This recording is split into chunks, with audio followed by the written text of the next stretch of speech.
What's good, G? Shit. Can we rap about it now? Can we rap about it now? Whatever you had to discuss with me. I seen that you was in my comments and shit. You had a rebuttal for me or something? Yep. I was just going, the whole thing about this shit is, I see Blue running around. He telling the story. Hold on. Let me close this door, Dig, so I make sure I got this audio right.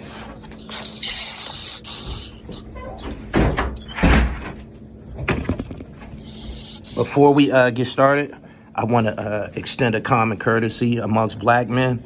I want to conduct this interview, whereas you're able to articulate everything you got on your chest without us, saying rad and bitch ass nigga and all of that type of stuff. I just wanted to be civilized. I've dealt with Blue prior. I've dealt with Razcast prior.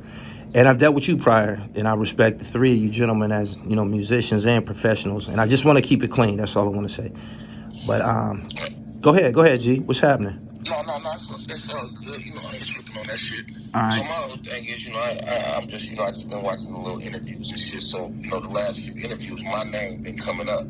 Right. In Blue interviews, which is good. He can say my name, whatever the fuck. But if you gonna tell the story, you gotta tell it right. So here's the thing, bro. So, Blue was my little brother, man. When Meech was in jail, me and Blue ran around. We did all the shit together. I ran around the country with him. Was on the tour, all the shit. So, when Blue went to jail, he was in Vegas, actually, the night he went to jail. We was so close that when he went to jail, he called, what's up, bro, you good, blah, blah, blah. I go visit Blue in jail, all the shit. So I'm walking this whole case down with him. Now, when Blue get his time, the day he get his time, Blue called me. I'm in Vegas. He said, Cuddy, man, I got my time today. He telling me all the shit. Well, what you get? I got this, blah, blah, blah, 4 years, something, blah, blah, blah, all the shit. So while I'm on the phone with Blue, like literally while I'm on the phone just like this, my phone rang. I get a 3-way call. It's Baby J from the mob. Baby J say, Diggs, I got Meech on the other line. You want me to click you in with me trying to holler at you? Of course. Meech click in. What's up, Diggs? We holler. What's up, brother? How you doing? Diggs, I just wanted to get at you real quick. I don't know if you know it or not, but Blue went to court today. I was like, yep. I'm just talking to Blue. Right now, he on the other line. He said, well, you can click back over and you can tell Blue I said this. But Blue's a rat bastard. Them was his exact words. Not putting no emphasis or nothing on it. Okay.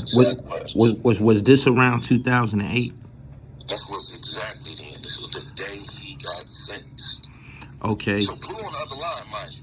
Okay. So Blue on the other line on the phone. So when we say this, I'm like, Meech, don't tell me. He say, listen, bro.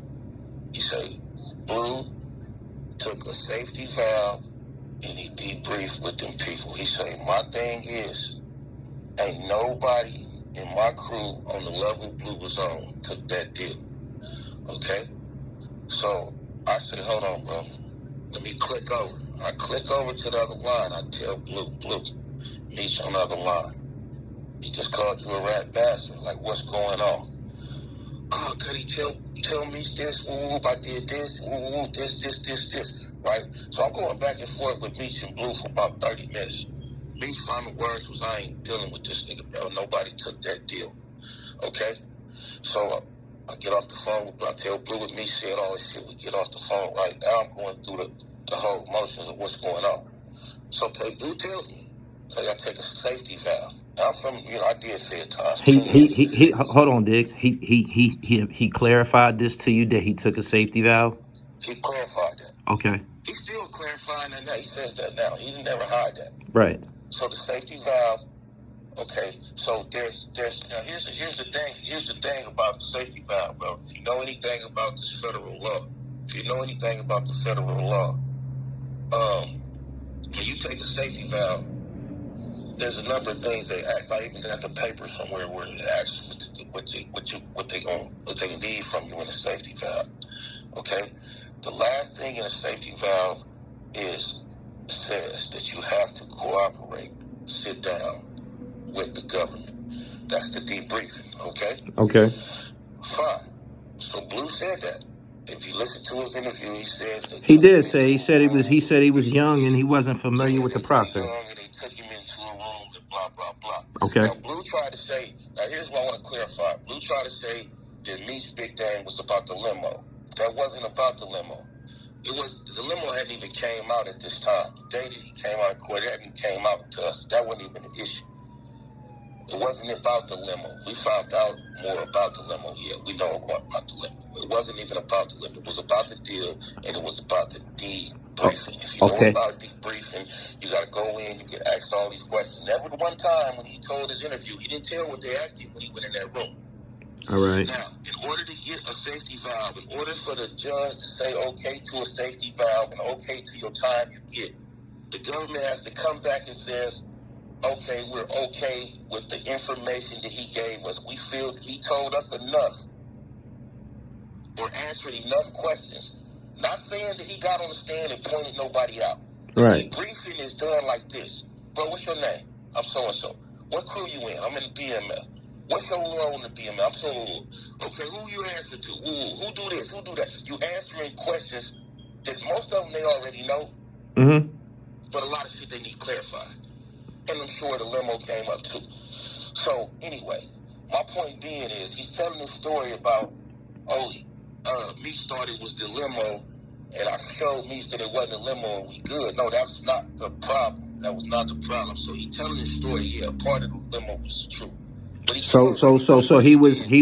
was vindicated of not being responsible for the limousine situation. A lot of people held him responsible for that. And he's not vindicated for that because at the end of the day, okay, so even if somebody else did say something about the limo, like he said, he knows information, he know how to open it, he knew all the shit. That's privileged information to give the government if you're doing a debriefing. Understand this, you're doing a debriefing and you're trying to give the government some information that's going to help your time. Not necessarily telling on nobody particular. Information in a debriefing, that's what a debriefing is. Right. So if you debriefing and you tell the government, hey look, I can point you out to where $1 million is at. There was only certain few. We knew about this limo. I knew about this limo. There's only certain people knew that this limo was missing for all this time. Like he said, all of a sudden when it was time for him to go to court, that popped back up. Now, I'm not saying he did that particular, but we know that story. But that's not what Meech was tripping on, and that was not the basis of what he said. The whole basis of his whole situation is he went and did an interview with the government. Okay, so there's really no gray area because he said he did it. He said he was young and he was just going through the process. Yeah. Now, if you want to talk about that, that's what he needs to talk about because that's where you get granted.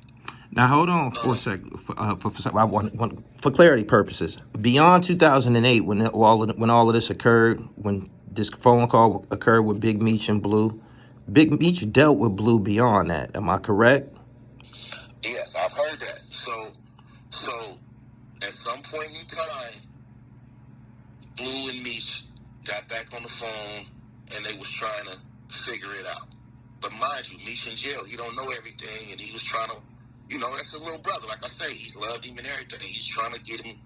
He was just getting his information. Like I said, there's no, like Bleu says, no paperwork that says Bleu said anything about anybody particular snitching. Right. It never was said that. Meech's problem is you're a certain level in my crew, and you took a deal to go debrief with the government. So people got to understand what that is. That's not saying that he got on the stand and, Johnny sold me 10 keys, or I sold, or Johnny used to sell dope. That's not what he did. A debriefing is just giving the government enough information that they're satisfied enough to go back to the judge and say, okay, judge, give him the 4 years. He gave us enough information. You understand what I'm saying? Yeah. Is there malice? Is there malice involved with the debriefing? For the most part, there is, bro. For the most part, it's really hard to go around to do a debriefing and you not basically shitting on your crew Right. or somebody around you. Like, anybody that knows that, like, you do fair time, bro, you go sit in that room, bro, you told these people more than they supposed to know, and you're getting a time cut. Okay. That's it, that's all, bro. It's no ifs, ands, or buts about that. And if you ever listen to my song where I speak on it, because that's how, this is what broke the whole story on Meech. Like, this is how Bleu found out that Meech was tripping. So I tell the whole story. I never called Bleu a rat. I even said it in the song. I'm not calling you a rat. Meech did. Your boss did. Okay. Both are our bro. So that's where the whole shit come in. Like I say, dude was like my little brother. I took care of this nigga. Like, I was Big Meech after Meech died. After Bleu ran through his money, Bleu was staying with me in California. Living at my house, smoking my weed. We was doing everything up under my movement. You understand? Right. I looked out, he couldn't even move that tour bus to finish his tour. He came to me. Right. And I was paying for gas, $700 every time I fill the bus up and all the shit. Like, that was my bro. Did you ever visit St. Louis, Diggs? Yeah, I went to St. Louis. Since we on the topic and we speaking of, you said Meech is both of y'all's brother. How do you feel about the circumstances, which probably provoked this situation, and something that was triggered in St. Louis? What do you say? What do you mean? How do I feel about it? How you feel about everything that's going on right now? There's some allegations being lodged against Meech in St. Louis. It's not coming from Bleu, it's coming from St. Louis. That was the title on one of my videos. How you feel about that? Okay, see, I haven't seen that video, but I do know the shit that's being said about it. Right. So all that shit is new. Like I'm saying, I'm doing my homework on that shit as we speak too, because that shit's throwing me off. Now I know about the Tammy bitch. Right.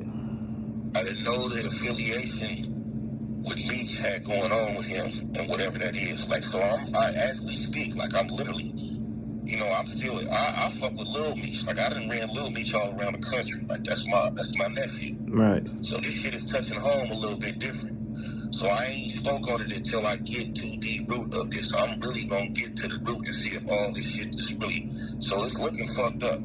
What's your understanding of an unindicted co-conspirator? What's my understanding of an unindicted co-conspirator? Unindicted co-conspirator, yeah. Well, I mean, it happens all the time. Like I said, this shit happens. I've seen it. Like I said, I'm a federal baby, bro. I've seen everything with the feds. I've seen niggas tell and there never be paperwork. So a lot of times, like right now, I come from the paperwork era. I know about all this shit. I know about motherfuckers getting caught up. I know about niggas working their time off. I know all about all that kind of shit. I know it's very possible. I know it happens every day. Right. And I'm just fucked up to hear that Meech might be involved in some shit like right. this. That's the problem that I'm having. Like, I'm thinking dude is way smarter than that to do some shit like that. Right. But then, like I say, you never know what a motherfucker might do when they under that pressure being in jail. Like, I remember when Meech first went, like, he called me, like, bro, this jail shit is, I gotta go do this shit. But, like, you've been there, bro, so, I was giving him advice and everything. Like, he wasn't ready for that right. shit. So, that pressure can hit anybody. I don't give a fuck who you are. Some of the coldest motherfuckers that told. I'm not gonna condemn my bro like that and say he did that. I know what all the shit that's going around. Yeah. But I will get to the bottom of it. And if I find out he did that shit, then it's gonna be the same way. I'm gonna carry him the same way I carry everybody else. Like I said, Bleu was once my brother, but I don't deal with nobody to get down like that. I went to the feds for 10 years behind somebody telling on me. You feel me? We was real good friends, bro. We was not just no associates. Like, Bleu lived at my house. You feel me? We was on a different level. So that kind of fucked me up when I found out all that shit went down. And I had to step away and cut him off. You feel me? So, and like I said, I didn't go around running around. Hey, Bleu, snitch Bleu around. I never did that. All I ever did was told the story. You feel me? So he had his feelings with me because I told the story. And that's how it was broke down. Like, Meech was the one who first called Bleu a rat. Now, how they ended up recanting and how Bleu, but it was to the point where they started fucking with each other a little bit, but they still didn't fuck with each other like that. Like, it only lasted so long, some phone calls or whatever the fuck. I was told that Meech was on a song with Bleu.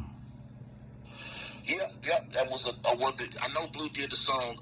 I know that Bleu did the song "Get Right" or "I Got Right" or whatever about with Jeezy and all this. Yeah, that's the song I'm talking about. Yeah. He was spoke on some. I don't know how old that was as far as the shit, but I know he spoke on the shit and all that. That was some song shit, but on the song, I don't know what he said as far as clearing Blue's name, because he definitely made a statement. Like on the Blue said it. Blue he telling the story. Meech called Diggs and called me a rep. So that was never a mystery. But I'm telling you, it wasn't just about the limo. Got Meech's it. thing was, bro, you debriefed. You went into that little room with them people and you answered their questions well enough to get a downward departure. You understand what I'm saying? Got it. Like, you can't get that without answering questions to their satisfaction. That's just part of the deal. I got the paper. You can right now, if you Google what a safety valve is, that's going to be number 5 under the safety valve. You are to sit down with the government and tell them everything you know to their satisfaction. So he told that they took him in the room, and then he started, I was young, start stuttering. So I was young, and they 20-something years old. Can I ask you this? Diggs, does everybody that plead guilty, are they required to debrief? Can you plead guilty and... No. Huh? No. Now, what you're required to do when you plead guilty is to admit your role in the crime. You got to say, oh, yeah, I'm pleading guilty of conspiracy to sell 5 kilos of cocaine, which becomes tricky, too, sometimes when you got co-defendants if they not saying the same thing. You understand what I'm saying? Right. So if your co-defendant is guilty of trying to purchase 5 kilos from you, and in my case is trying to sell 5 kilos to him, and I'm saying, yeah, I'm guilty of trying to sell him 5 kilos, and he's still going to court, going to trial, saying he's not guilty, he wasn't trying to buy 5 kilos, then now you got a conflict of interest. You understand what I'm saying? Got it. So that can get people in trouble. So like with Bleu, like he said, it was true. His co-defendants were already in jail. Right? He was one of the last ones to get picked up. I can vouch for that. I was with him. But when he did get picked up, they still got a series of questions, no matter who was in jail first. But you can plead guilty without debriefing. Yeah, you can plead guilty without debriefing. Hell yeah. Okay. Debriefing is only asked for when you're asking for what's called a safety valve. Or if you're asking for some kind of deal, then they'll ask you, okay, you can, a racket, you can go in there and say, hey man, what I need to do, what kind of cooperation you need for me to get out of this? And they say, well man, we're gonna have you sit down with the government and we can see if we can figure something out. If you got enough information about this case or the crew that we after, and we feel this substantial, then we'll give you the downward departure. That same shit El Chapo was doing. Fucking El Chapo, right? The same shit. He did the same shit. Go sit with the government, give them all the information on other cartel leaders, and they let him go. Let you do your thing, Chapo. Give us some information on some other motherfuckers that we can use. He's debrief all the time. Is this like a general practice amongst kingpins? This inside, it's like some insider trade and shit. Yeah, it's big in RICO cases. It's big in that type of shit. Same shit going on with the YSL shit and all the shit. They all getting asked the same thing, bro. Y'all want to get out of this? We can get you some probation. Come sit down with the government. Tell us what you know. We'll tell you what we can do for you. Oh yeah, we give you some probation. But if we need you to go testify against Young Thug, you gotta come. If you don't come testify, we need you to testify, then we're gonna give you your original 30 years. These niggas walking out of there with 30 years probation. You ever heard of that?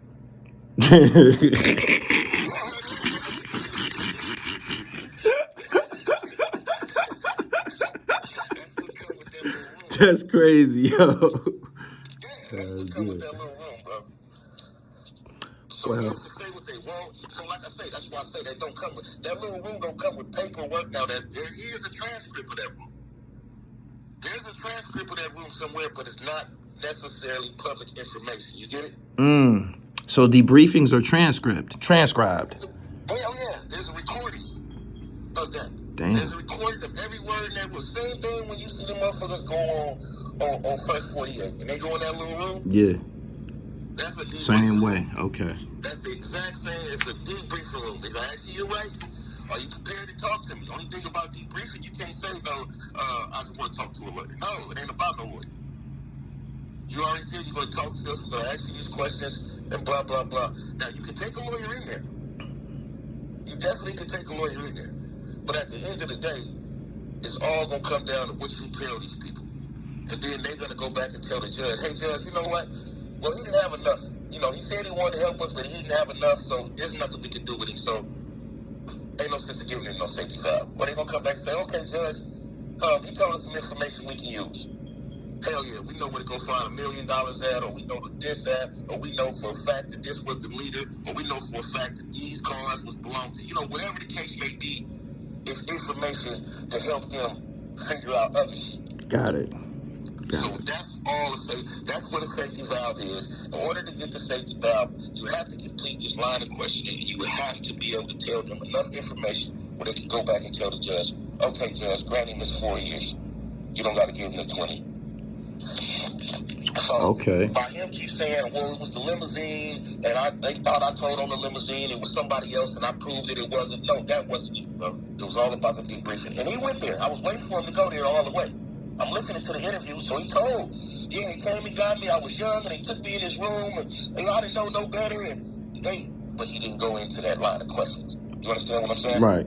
He didn't say, well, what happened in that room? What did they ask you? What did they want to know? Well, they wanted to know this and they wanted to know that. I said no to everything. If you said no to everything, they wouldn't have granted you your outward incarceration. They wouldn't have did. That's the whole point of that. So I was just bringing that fact. I was just bringing that to your attention, bro, because I'm saying you're running around doing interviews and he throwing. Now you sound impartial the same way that you spoke of Bleu. You spoke of you being intrigued by the Meech situation. So you keeping the G and shit. I'm glad that we was able to touch base about it. You know. No, I'm not one-sided at all, man. If it come out that Meech did some bullshit like that, like I'm the same way. Like I love him like a brother right now, but I don't get out like that. And that's why, like I said, me and Bleu was brothers, bro. I was next to Bleu when he found out baby Bleu died. I was on that whole tour, that whole Jeezy shit. I was with him when we had to go pull up on Jeezy in Miami. Like, you know what I mean? I'm one of them niggas. So I've been through that whole shit. I recorded my first album that put me on. I recorded inside Meech's house in Miami.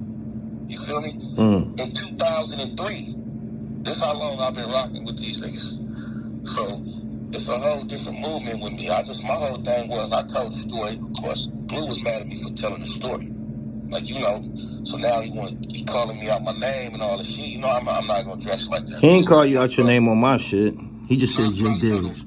Not on your shit. On the other one, he bitch ass and all the shit. That's what I'm saying. Oh, okay. On the little one of the other ones, Cam Soda. One of them, Al Prophet. One of them, I don't know. It's 2 or 3 of them right now. Yeah. He around shit from somebody else. You know what I mean? Right. So I'm like, okay, if you don't tell the story, just tell it right. That's all. That's what I did. I told it right. Speaking of stories, he confirmed everything I said, though. He confirmed everything I said in my song, except for you really just speaking on the whole debriefing. So y'all as interviewers, that's what y'all should have concentrated on. A lot of y'all don't know about it, but if you're doing an interview with him and he's explaining his situation, the first thing y'all should, the key that y'all should be focusing on asking him is, well, tell us about the whole debriefing. Okay, that's when he's gonna tell you about them coming to get him and he was young. But no, okay, you said that, but what happened in that room? What questions were asked? You understand? Right. That's what got him the time cut, the debriefing. He didn't point. Nobody never said he got on the stand and said, oh, Meech did this and me. But what he did do is in his sentencing, what else Meech said, because see Meech people was at the sentencing. That's how Meech knew right after it happened. Mm-hmm. That's how he knew about what the lawyer said about, Bleu want to help, but he don't got nothing to tell, whatever the fuck that might be. But then he also, on his last words, got the crying in the courtroom and saying that Meech was trying to keep me from that side of the drugs you feel me, that side of the game and all this shit. Well, you know, Meech trying to do appeal, so Meech never really said that he was doing all this drug shit and all this shit. But you put yourself on the music side in the courtroom while still speaking on Meech being on the drug side. So you know, that's just more confirmation of other shit, which ain't no whole big thing. But he was talking about his last words in the court, and bro was super mad at the whole outcome of the way he handled it, as being on that level in his crew, saying that Bleu was the only one on that level. He took that type of deal. Everybody else took their time and went and back to J-Bo, Wayne, everybody else went and did their shit that wasn't complete rats. Got it. So that's just the discrepancy. I was just bringing that out there because, like I say, my name being thrown around and all the shit, and I really know. I wasn't no middleman, wasn't no shit. And Bleu would tell it. It was me on the phone, Meech on the phone, Baby J on the phone, and Bleu on the phone. Period. Alrighty. Tell my listeners where your book is available at. It's on all platforms, bro. Soul of a Gangster. And actually, I tell this whole story in this book. You know what I mean? Everything I just talked about is in this book. You know, we had this phone call back in 2008. So yeah, it's called Soul of a Gangster. It's on all platforms. Anyway, you can buy a book, Amazon. It's all this shit. SoulOfAGangster.com, and it's actually going crazy. It's all in the prisons and all this shit. It's all this shit. Tell the whole story about us. Now we fucked it up and where all went bad at. Okay. Diggs, I appreciate your time, man. I appreciate you reaching out and shit, man. Maybe another time under different circumstances, man. For sure. You know, one thing about it, I just keep it 100. It wasn't even about the, you feel me? My whole thing is just, you know, since we're going to do this, let's get this shit straight. Because I'm getting 100 calls. Oh, dude, Bleu got your name in his mouth. Bleu got your name in his mouth. Bleu calling you bitches and blah, blah, blah. Bleu this, blah. I'm like, okay, well, let's just see. So I listen. I'm just, okay, I'm just going to fix the story. All right. You feel me? We got it. That's it. My man. Peace. All right, bro. You got my line, though. It's all love. Yeah, I'll be in touch. One. I appreciate it. Yeah.